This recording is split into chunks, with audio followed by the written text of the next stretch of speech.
Hi, I'm Nancy Erickson, the book professor. And one of the most difficult parts of life, and I'm sure you've discovered this for yourself, is communication. And I know in my own personal relationships, I could be saying something in a tone that I think is acceptable, and my husband hears it a completely different way, not as it was intended. And, it's not the words that we say necessarily that communicate our message. It also has to do with the tone. Well, did you know that there's a tone in your writing as well? And what we want to do is we want to match the tone to what your intention is.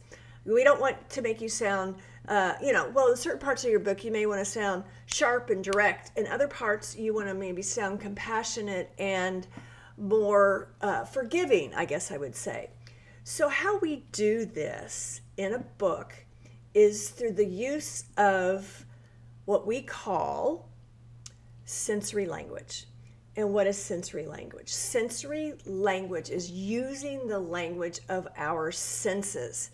We want the reader to know what you hear, what you see, what you smell, what you taste, what you feel. And we do that by writing in scenes so that your message is communicated in exactly the way you want it to be received. Fortunately, in writing, you have a lot of time to polish and perfect it, where it's not that way all the time when it's just coming out of your mouth with your loved one.